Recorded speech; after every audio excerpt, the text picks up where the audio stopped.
Now here is a practical technique. The first thing you do, you must know exactly what you want in this world.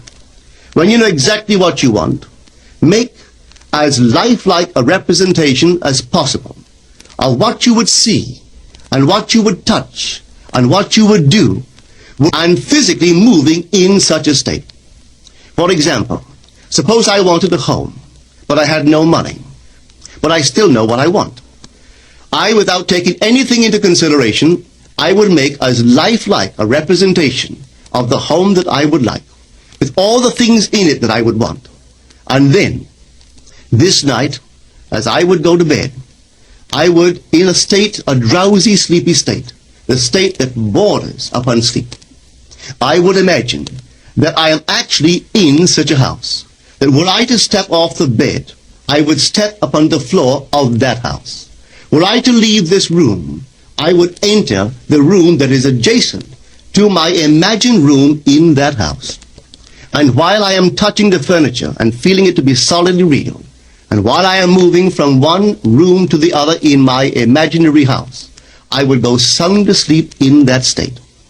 And I know that in a way I could not consciously devise, I would realize my house. I have seen it work time and time again.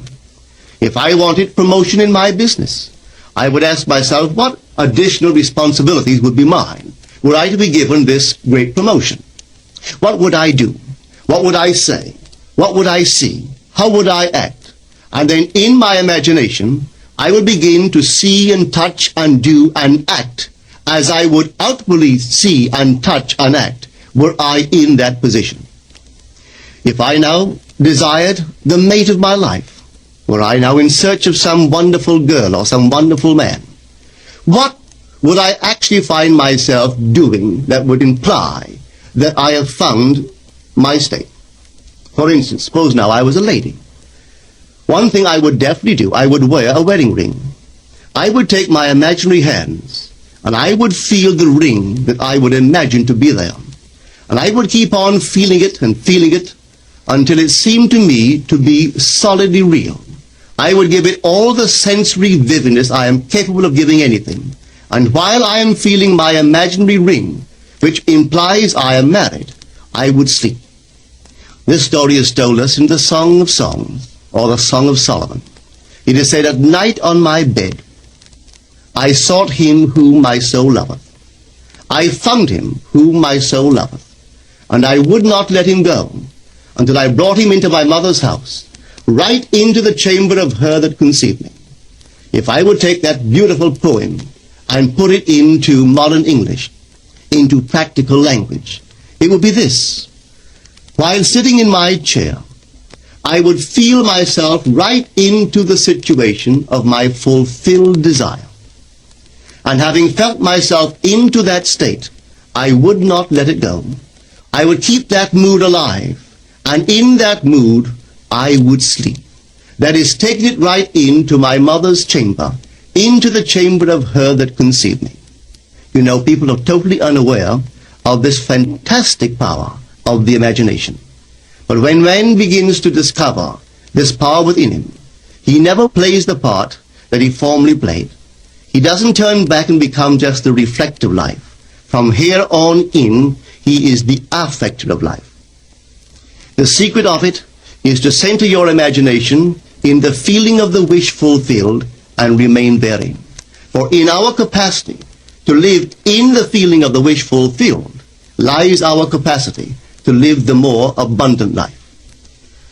Most of us are afraid to imagine ourselves as important and noble individuals, secure in our contribution to the world, just because at the very moment that we start our assumption, reason and our senses deny the truth of our assumption.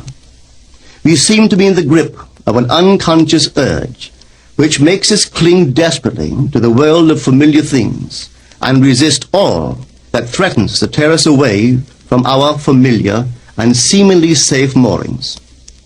But I appeal to you to try it. If you try it, you will discover this great wisdom of the ancients, for they told it to us in their own strange, wonderful, symbolical form. But unfortunately, you and I misinterpreted their stories and took it for history when they intended it as instruction to simply achieve our every objective. You see, imagination puts us inwardly in touch with a world of states. These states are existent, they are present now, but they are mere possibilities while we think of them. But they become overpoweringly real when we think from them and dwell in them. You know, there's a wide difference between thinking of what you want in this world and thinking from what you want. Let me tell you, when I first heard of this strange and wonderful power of the imagination, it was in 1933 in New York City. An old friend of mine taught it to me.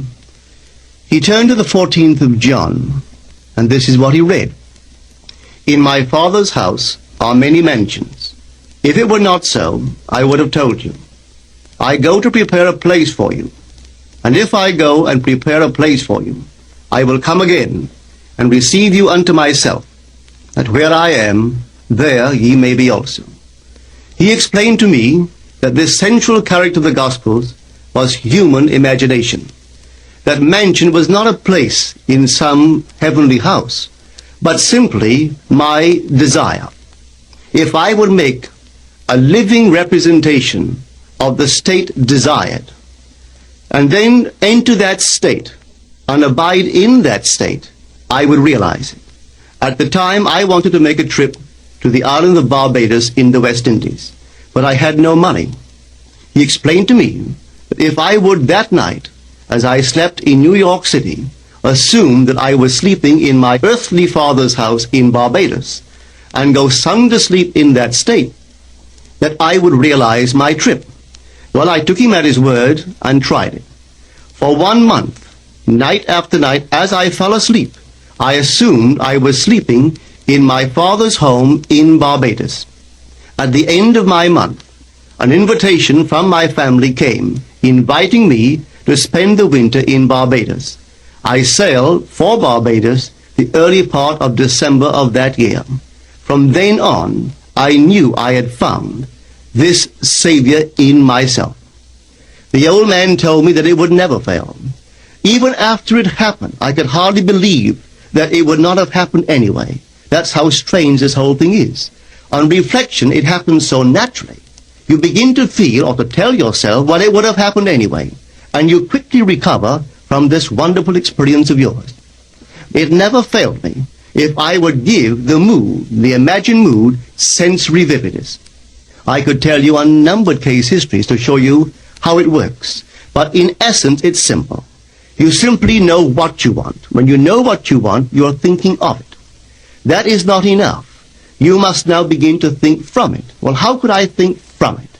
I am sitting here, and I desire to be elsewhere.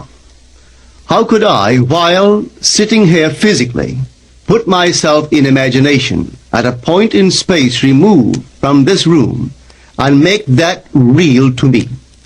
Quite easily. My imagination puts me in touch inwardly with that state. I imagine that I am actually where I desire to be. Now, can I tell that I am there? There is only one way to prove that I am there. For what a man sees when he describes his world is as he describes it relative to himself.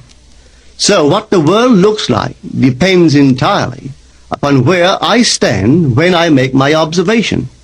So if, as I describe my world, it is related to that point in space I imagine that I am occupying, then I must be there.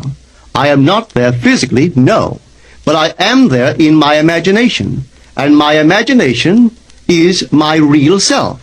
And where I go in imagination and make it real, there I shall go in the flesh also. When in that state I fall asleep, it is done. I have never seen it fail. So this is the simple technique on how to use your imagination to realize your every objective.